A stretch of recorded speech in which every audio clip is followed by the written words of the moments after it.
اعوذ باللہ السمیع العلیم من الشیطان الرجیم بسم اللہ الرحمن الرحیم اللہم رب زدنی علما یا فتاح یا رب العالمین۔ ہمارا سبق جاری تھا نون ساکن اور تنوین کے قواعد۔ تو آج انشاءاللہ تعالی ہم اخفا کے بارے میں پڑھیں گے۔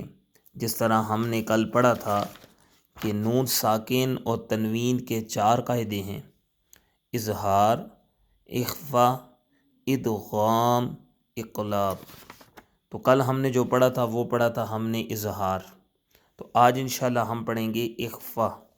تو چلتے ہیں اپنے سبق کی جانب کہ نون ساکن یا تنوین کے بعد، نون ساکن اس کو کہتے ہیں جو متحرک نہ ہو، جس پر جزم آ جائے، اس کو کہتے ہیں نون ساکن۔ جس حرف پر بھی جزم آ جائے گی وہ ساکن ہوگا۔ تو اب نون ساکن وہ نون جس پر جزم آئے، یا تنوین کے بعد۔ تنوین کہتے ہیں 2 زبر 2 زیر 2 پیش، جو کہ ہم پچھلے سبق میں پڑھ چکے ہیں۔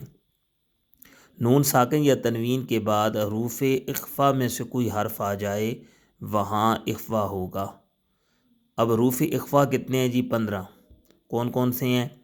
تا، ثا، جیم، دال، زال، زا، سین، شین، صاد، ضاد، طا، ظا، فا، قاف، کاف۔ تو اب چلتے ہیں سبق کی جانب۔ کل ہم نے پڑھا تھا کہ نون ساکن یا تنوین کے بعد حروف خلقی میں سے کوئی حرف آ جائے، وہاں اظہار ہوگا۔ حروف خلقی 6 ہیں: حمزہ، ہا، عین، ہا، غین، خا۔ نون ساکن یا تنوین کے بعد حروف اخفا میں سے کوئی حرف آ جائے، وہاں اخفا ہوگا۔ اب یہاں پر آسان سی تعریف آپ یاد کر لیں کہ دونوں طرف نون ساکن یا تنوین ہے، اظہار پر بھی اور اخفا پر بھی۔ باقی جو ادغام اقلاب آئے گا وہاں پر بھی یہی ہے، نون ساکن یا تنوین کے بعد۔ نون ساکن یا تنوین کے بعد حروف خلقی میں سے کوئی حرف آئے، وہاں اظہار ہوگا، اور نون ساکن یا تنوین کے بعد حروف اخفا میں سے کوئی حرف آ جائے، وہاں اخفا ہوگا۔ اور حروف اخفا کتنے ہیں؟ 15، جو کہ آپ کے سامنے ابھی میں نے بیان کی ہیں۔ اب اظہار اور اخفا میں فرق کیا ہے؟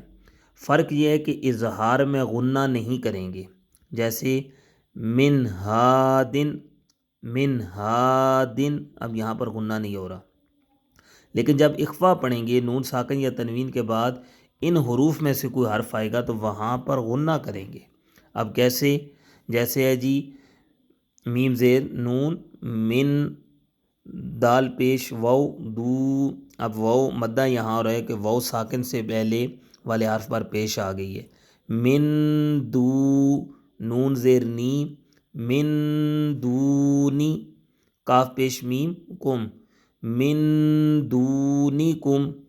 اب من یعنی کہ آواز کو ناک میں لے کر جانا، اس کو غنہ کہتے ہیں۔ آواز کو ناک میں روکنے کو غنہ کہتے ہیں۔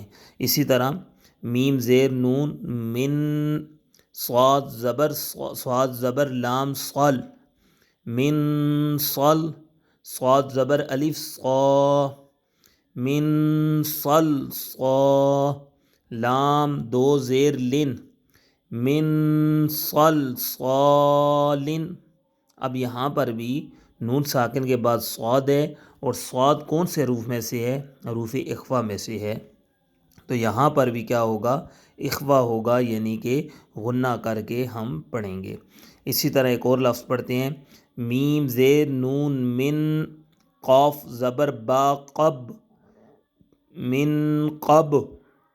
اب با جو ہے حروف قلقلہ میں سے بھی ہے، اور قاف جو ہے یہ اس کو کہتے ہیں جی، یہ حروف مستعلیہ میں سے بھی ہے اور حروف قلقلہ میں سے بھی ہے۔ اس قاف کو، اور جو دوسرا کاف ہے، یہ جس طرح حکیمن، حکیمن ہے لفظ، یہ کاف یعنی 2 نقطے والا جو کاف ہے اس کو پر پڑھنا ہے، اور جو دوسرا کاف ہے اس کو باریک پڑھنا ہے۔ بہرحال نون ساکن کے بعد قاف آ گیا تو قاف حروف اخفا میں سے ہے، تو یہاں پر بھی اخفا ہوگا۔ تو کیسے پڑھیں گے؟ من قبل، من کتاب، ینعون، منہم، منہم انعمت انعمت۔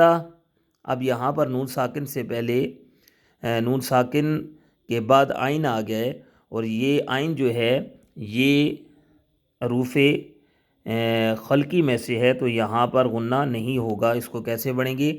انعمت۔ اب میم ساکن کے بعد تا آ گئے، تو انشاءاللہ یہ میم ساکن کے قواعد جو پڑھیں گے اس کے اندر بتائیں گے۔ یہاں پر انعمت کیوں پڑھ رہے ہیں، تو انشاءاللہ تعالیٰ یہ سبق ہمارا اسی طرح جاری رہے گا۔ یہ ابھی آپ کے سامنے جو پڑھا ہے وہ پڑھا ہے جی نون ساکن کے بعد۔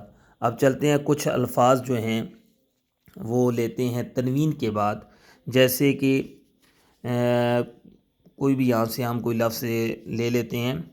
بسم اللہ الرحمن الرحیم، جیسے جی قاف زبر واو قو، لام دو زبر لن قولن، سین زبر سا، دال زیر یا دی صدی، دال دو زبر دن قولن سدیدن، قاف زبر واو قو، واو ساکن سے پہلے والے حرف پر زبر آ گئی ہے، یہاں پر واو لین ہوگا، اور اب تنوین آ گئی ہے لام پر، تو تنوین کے بعد سین آ گیا، تو سین حروف اخفا میں سے ہے، تو یہاں پر بھی غنہ ہوگا۔ تو کیسے پڑھیں گے؟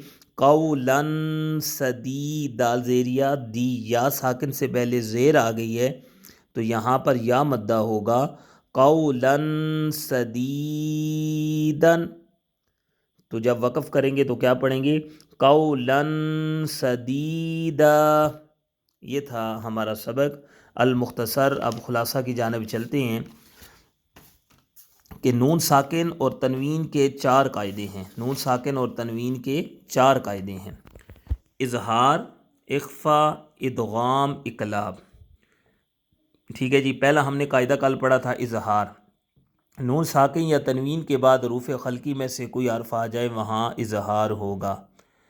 حروف خلقی کتنے ہیں؟ 6: حمزہ، ہا، عین، ہا، غین، خا۔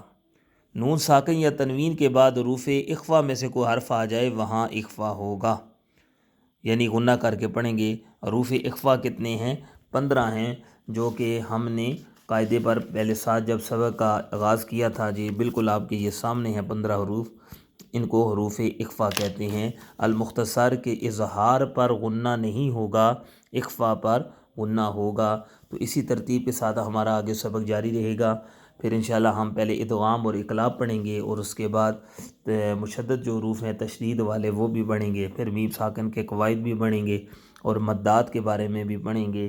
وہی پہلے والا میسج جو پہلے آپ کو دیا تھا کہ صرف ہم نے اس کو پڑھنا ہے، اس پر غور کرنا ہے، سبق کو دیکھنا ہے، اور پھر کسی سے نہیں بلکہ اپنے آپ سے پوچھنا ہے کہ یہ چیزیں اگر ہمیں آتی ہیں تو پھر رب کا شکر ادا کریں، الحمدللہ کہیں، اور اگر نہیں آتی تو اگر ہم نے نہیں سیکھی تو وہ ایک ہمیں بھی سیکھنی چاہیے، لیکن اپنی اولادوں کو مدارس کی طرف لے کر آئیں، اپنی اولادوں کو قرآن کی طرف لے کر آئیں۔ بالخصوص جو پرائمری پاس بچے ہیں وہ ان کو مدارس میں داخل کروائیں، جہاں بھی آپ کا قریبی کوئی بھی مدرسہ ہے وہاں داخل کروائیں۔ جزاک اللہ خیر۔ الصلاۃ والسلام علیک یا رسول اللہ وعلی آلک واصحابک یا حبیب اللہ۔